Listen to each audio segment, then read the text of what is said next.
How we doing? Welcome to Prepper Nation. I am John. Thank you very much for being here again. How are y'all doing? I'm doing great. Thanks for asking. I'm wearing glasses for a reason. I'm gonna take them off in a second. But man, a couple of days ago, I got a great comment. They said, "Look, I've been here supporting your channel, our channel, since you wore the glasses and they remembered the beanie. How many people out there remember the freaking Tifa beanie?" So here's the story. The glasses are actually not a gimmick. I have no pigment in the back of my eyeballs, vampirism or something like that. So I always have to wear heavily shielded glasses when I'm out and about. Even in the studio, sometimes it affects me. The beanie was a gimmick. The beanie just looked like a slacker beanie, and I remember putting it up so I wouldn't lose it, and I lost the freaking thing. It happens. So anyway, if you enjoy this channel, or hey, son, if you're brand new to this channel and y'all want to stay up to date, be sure you hit subscribe, hit that little bell icon. I got to tell y'all a quick story, and then we'll get right into the meat and the potatoes, if you will. Sorry, Greta Thunberg. Yeah, the meat, the meat, son. So quickly, I wasn't here this morning. I'm going to explain why. Probably not going to be here tomorrow morning for the very same reason. I'm looking into upgrading a lot of the equipment, getting professional equipment. Same kind of stuff you would see on the Joe Rogan show. Problem is, my buddy who is trying to deal this off wants quite a bit for it, so we've been haggling all morning. He wants a bunch of my Neo Geo stuff, which is not cheap. So we are trying to come to terms on that. So tomorrow I'm going to go have a second look at the stuff and, see the SEP change. And members, you'll see it first, of course. Let's get into the meat and potatoes. So we are staring into the eye of the abyss. And of course, I'm talking about the financial abyss. You could say we're staring into the eye of many different abysses right now in Joe Biden's America. It's Joe Biden's America, but of course, he's blaming Donald Trump. He's saying it's Trump's America. We know this is full of crap. So, at first, isn't it strange? At first, when people were calling this inflation, even economists were beginning to say, hey, we're seeing inflation here in the United States. The government, the Fed, they jumped in. They said, nah, we're not calling it inflation. It's not inflation. It's Bidenomics. We're just getting over this little bitty hump before we have a booming economy. Of course, that was 3.5 years ago. They changed their story about midway through and they said, well, we now acknowledge that there's inflation. Y'all conspiracy theorists were right. There's inflation, but it's not that bad. In fact, the Fed said, and I quote because I remember, oh, we're going to have a soft landing. Yeah, we're crashing, but look here, son, we're going to have a soft landing like a Disney park ride. Well, now, the story is changing yet again. This is according to BCA Research. They are financial experts. I'm just a dude on YouTube, which is why I'm referring to their expertise this afternoon. Yes, I've had some caffeine. Sue me. So I'm jacked up. So BCA Research is now warning people in America that stocks could fall overnight. Now, I'm not talking about tonight. They don't really know exactly when. They said very soon. We'll get into the timetable in a second, but overnight, we could see the stock market drop 30%. Now, that's not Great Depression level. Great Depression, I think, was around 90%, give or take. But this is on top of an already bad economy. It's kind of been okay. So, in my opinion, with the Great Depression, it all happened at one time. It was like a blindside. You know what I'm saying? And people just did not know how to handle it. It went from things are booming, the jazz age, I believe it was, to oh my God, I have no money left. What am I going to do? This time around, it seems like it's more of a slow burn. Biden gets into office, and to be fair, to be objective, you can actually say prior to Biden getting into office, some of this happened under Trump. Although, again, to be fair, he was dealing with the meat and the potatoes, there you go, Greta, of the pandemic. So he was doing the best that he could. We had a booming economy, we had a pandemic. Trump was trying to throw the water back out of the ship and keep the economy as good as possible. Joe Biden took over. Do I need to say more? Right? Joe Biden has crashed everything, him and his cabinet. So they're saying 30% overnight at some point is coming soon. On top of everything else, this is going to feel like a Great Depression or very close to, again, according to BCA research, very close to a Great Depression type of event. They said it's going to be far worse than what was it, the 2008 recession? They said that pales in comparison to what is coming. And this is a direct quote, and they're talking about the recession, okay? Deep recession either this year or early 2025. So they know this is coming soon, right? We're always talking about financial collapse in this community. Oh my God, what is it? We got 3 days, we got 6 days, son, we got whatever is going on. Either this year or very early 2025. And that's according to, again, the experts. I don't have the experts on every other video because I don't know that many experts, to be honest with you. I'm not that well connected. I have to dig around on the internet. I'm just a country boy over here. What y'all expect from me? But it is what it is. So they're pointing to several reasons why this is going to take place. They said, we're already stumbling. We've been stumbling for a while. You ever seen this happen? Okay, so I don't want to get sidetracked too much, but I used to have a video production teacher. Yeah, I took video in high school, low tech me.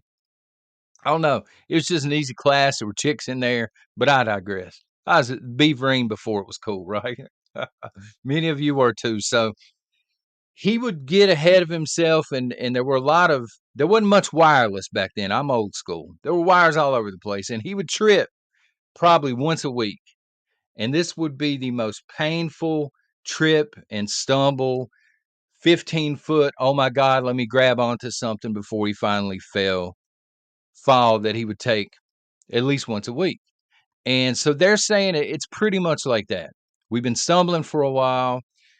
The Fed is trying to look for something to grab hold to. There's nothing to grab a hold of at this point. I mean, we are going to fall face first onto the pavement or onto the floor at some point again, either later this year or early 2025. So take your guesses on that. So they're saying, number one, the labor market is slowing significantly. Do y'all remember 6 months to a year ago when there were jobs everywhere, or employers at least were claiming we can't get anybody to work? Nobody wants to work. We've got 25 available jobs in this little bitty Radio Shack or this Kmart. I think there are two Kmarts left I seen the other day. We can't get anybody to work. And they're paying, now 14, 15, $20 an hour for fast food, and they're like, we can't get anybody to work. Well, what is happening now is that's capping out. People that are willing to work are already in the workforce at this point, or employers have reached that threshold. Like they can't pay for more employees because they're barely hanging on. And they're saying, number two, this is going to have a significant effect moving forward on customer spending, which is already bad. All right. So if more people are not joining the workforce from this point forward, that means there's not any more money going into the economy, which means the amount of expendable income that Americans have is basically flatlined. Wherever we're at this point. The inflation continues to go up, but people are not bringing more money into the household anymore. I mean, you can argue that a year ago, people were taking on second jobs to make ends meet. Those people are already working two jobs. They can't take a third job on. You got to sleep at some point. Where are you going to work? A sleep clinic? You could be the test patient. Um, but they're saying that these two things right now are the main driver of the U.S. economy or lack thereof. and they are predicting widespread economic pain. They also point to the third reason that was given was just international turmoil and violence. They're looking at Europe. They're saying Europe is a mess right now. Not only is it chaotic, but their economy sucks. Bro, their economy sucks. Canada, chaotic, economy sucks. All of our trading partners, essentially, chaos, the economy sucks. And they know violence is coming. And then, the Taiwan Strait, that whole mess, the Middle East, that whole mess, not helping out much. And this is weakening international stocks. So this is not just a United States of America issue, but they're saying that 30% drop that's going to happen some point overnight on the stock market, which dictates everything. Some people are like, well, I don't play the stock market. It still dictates everything. I don't play it either, but it does tie into everything around us financially. Everything's growing weaker, if that makes sense. And the problem, now, this is my opinion, this is not financial expert advice or anything. The problem, in my opinion, is that all of this is being largely ignored. The Fed either flirts with messing with the rate a little bit, or they print more money that's worthless. Nothing is really being done to help. We have we're funding so many wars, right? And conflicts in other countries. We have so much money budgeted every single year going out. We have less and less coming in every year, as we've talked about. And the economy is just in ruins. I mean, that's not going to change anytime soon. But most people, it seems like at a government level, somehow mysteriously believe, like Jack and the Beanstalk, that this thing is going to correct itself. I'll give you a list of names, and this is recently within the past several months. These companies have had significant layoffs. Listen at this list of companies, folks. Tesla, who was at one point the golden child of the auto industry. Everybody was trying to be like Tesla, right? Google, Google, which has the top two search engines in the world. Between the Google search engine browser, or whatever you call it, YouTube is actually the number 2 search engine in the world. Google's not making enough money. They're laying employees off. If you are monetized here on YouTube, you're probably getting discouraged because you're seeing, man, I used to make 5 cents for every 100 clicks. Now I'm making 2 cents. What's going on? Well, they're keeping the money. You're still producing content, but they're keeping the money. Apple, number 1 phone manufacturer in the world, laying off. Nike, I know y'all are not fans of Nike. I get it. They're a terrible company from a conservative standpoint. But I'm saying typically they're the top dog. You have to admit, they are the top dog in sports apparel. They're losing money like crazy because of the economy right now. Amazon. Son, who don't shop on Amazon? Everybody I know, half of their stuff comes from Amazon. Amazon's not making enough money right now. Disney, again, not a fan. Not a fan of Disney. I think it's self-inflicted on their part, but they're hemorrhaging money. And as we were talking about the other day, the entire pharmaceutical industry. 3 or 4 companies got in there during the C-19 with the whiskey shot. They made out like, robber barons, if you will, and there was a lot of collateral damage. That's a road I cannot go down here on Google. Y'all know what I'm saying. But the pharmaceutical industry, now pharmacies, whether it's CVS, whether it's Walgreens or Rite Aid, they're laying off. They're closing stores down left and right. You can argue, well, there were a ton of them. There were, every other corner. But prior to this economy, they were doing okay. And now under this economy, they're not doing okay. That's a really bad sign. Maybe a sign of the times, but I saw where Redbox 2 or 3 days ago is filing for bankruptcy. I mean, times are tough. And again, these are typically powerhouse companies. These are your upper echelon companies that are making bank usually. They're laying off. They're cutting costs everywhere that they can because they realize how bad the economy is. You ask, John, son, how bad is the economy? Well, I did some digging around. Because again, a little bit of caffeine here, a little bit of caffeine there. So, food and beverages per household, this is on average, from early 2020 until now, the price of food and beverages, which is going to be your groceries, going to be eaten out and stuff like this, has went up 22.04%. 22%.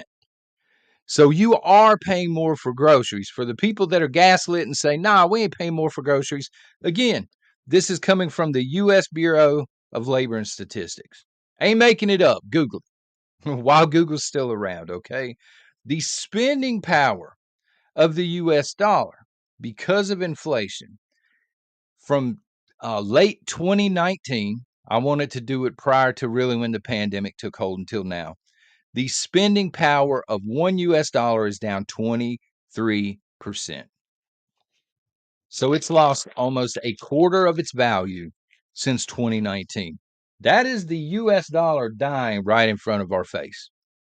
Some people say, oh, it'll never happen. It's literally happening right in front of your face right now. And that is coming again from the Labor Department, U.S. Bureau of Labor and Statistics. Okay, so here we go. Let's offer some solutions. I don't want to be one of these channels where it's always gloom and doom and go hide under your bunk bed and or under the school tables, Cold War, right? Get underneath that little school desk. That'll protect you. Remember those days, y'all? So let's talk about some solutions. As a prepper, how do you survive this incoming economic crash? And again, that's coming from the experts. That's not me pulling it out of thin air. That's not me predicting it so much, even though we've been talking about it for a while. Okay. Add whatever you want to this list. Again, not a financial expert. This is coming from my vantage point. So please understand that. Okay. Number one thing for me is pay down your debt and avoid new debt. Easier said than done, right? Again, people are treading water, barely making it. A lot of people have substantial amounts of debt. I'm not looking down on you. I have student loan debt. Joe didn't pay mine off, shockingly, right? I'm still on the hook for mine. So it is what it is, but I signed the contract, so I'm good with it. Avoid new debt. A lot of people are signing up for credit cards to try and make ends meet right now, or lines of credit and stuff like this. You want to avoid doing that if at all possible.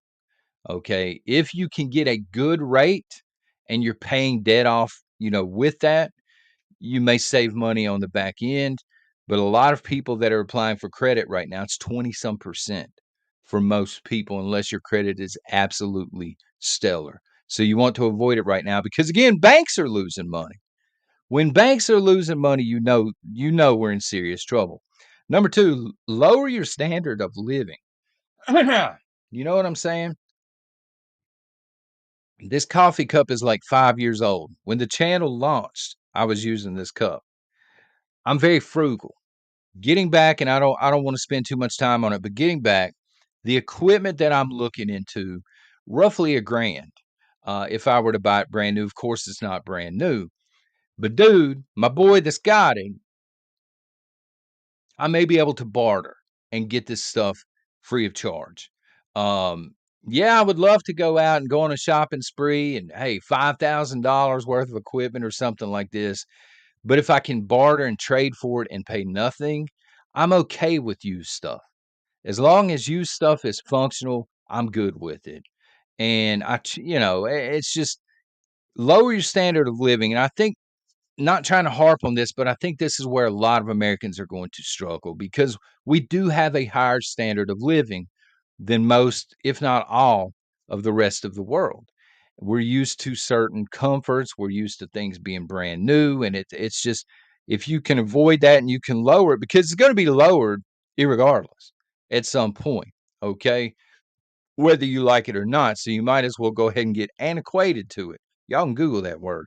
Number three, produce what you can. Grow food, as Milton sometimes says, sometimes meaning always. And also repurpose things. You know what I mean? Repurpose things. If you can find a clever, I'm not saying hoard stuff. I'm not saying throw trash in a closet. Oh, I'll use these candy wrappers at some point. No. But if it makes sense to repurpose something and it means you don't have to buy it somewhere else, there's no shame in that. And finally, precious metals. Precious metals, silver, silver, silver, silver. Troy ounces. I mean, you do the bars too, but again, I'm on a budget. I do the Troy ounces. Bitcoin, I wrote this down, but again, I'm not an expert on Bitcoin. I know we have some people that are fans. What do y'all think on Bitcoin? And some people are like, nah, got to be able to hold it in my hand. Otherwise, it doesn't matter. Um, I want to add this stuff. Invest in things that pay for themselves. I'm constantly harping. I ain't over here to sell prepping gear, right? That doesn't mean that all prepping gear is bad. That's not me demonizing all prepping gear. But here's the thing, okay? Don't spend $3,000 or $4,000 on a generator that you're going to use once a year. When you know what I'm saying? That's not paying for itself. You can cheap out. I know I just said that, right? You can get something, a small power station or something like that, or even a smaller gas generator, much, much cheaper, and it's going to do the same job. If you're spending money on a prepping or a homesteading item, make sure in the long run it's paying for itself. Give you a great example for those that like backwoods, okay? He's got some very expensive lawn care equipment, but he does this for a living. And he was telling me, it's been a few weeks back. He said, I didn't really want to spend that kind of money. I think it was a zero turn he was getting at that point, but it's going to pay for itself. It's going to make me money long term. And so that's how you look at things. Here's something that I preach to my kids. I call it the 1 month plan. Let me explain the 1 month plan. This can literally change your financial life. And I'm not kidding when I say that. If you think you want something, again, I don't mean just pick on generators. Maybe you want a year's worth of survival food. Maybe that's what it is. Or you want something else. You really want that nice boomstick, right? The boom boom. You really want it. Wait a month. I tell my kids this all the time. Oh, you really want it? Wait a month. Next month, at the same time, if you still have the desire to own that thing and you still you still gotta have it, then get it. Then go out and get the boom boom. Then go out and get the survival food or whatever the case may be. This prevents impulse buying. So much money, and I've learned this the hard way, so much money is wasted on impulse buying. I've bought so many things that I thought, man, I've got to have this. I really want this. And then 2 days later, it's sitting on a shelf or it's in a closet somewhere. So I do this 1 month plan. Sometimes I come back and I'm like, yes, I still want this. Other times I've already passed and I'm past it. I'm focused on something else and I save money this way. Um, I'll also say get what you need while it's still available because when you see this crash happen, now again, the experts say 30% drop overnight. At some point, I don't know what it's actually going to be. I think there is going to be a crash of some type. When this happens, people will panic. Non-preppers especially will panic. And you will see a run on a lot of things because they're going to realize, boom, the switch will go off and they'll say, oh my God, let's check into that prepping. When that happens, you're either going to find that things are no longer there or that they've doubled or tripled in price. Now is the time. Make sure it's something you really, really want. But hey, it is what it is. This is going to sound like a greaseball comment. And I don't mean it to be a greaseball comment, but I've learned this as well throughout the years. I know a guy. He runs several pawn shops here locally. Pawn shops are huge in this area. And I suspect, I've never asked him outright, I suspect the guy is a multimillionaire. There's a lot of money to be made in pawn shops, believe it or not. He loves times like this. economic crisis, the downturn. He loves it. And he's told me, I love it because people bring things through the door because they need money. They're desperate for money and they're selling things that are worth a lot of money and they're selling them for nickels on the dollar because they're in a very bad spot. And again, I don't mean to sound like a greaseball, but what I'm saying is, even as a prepper, you can prosper during times like this if you have an abundance, not just of money, but if you have barterable things.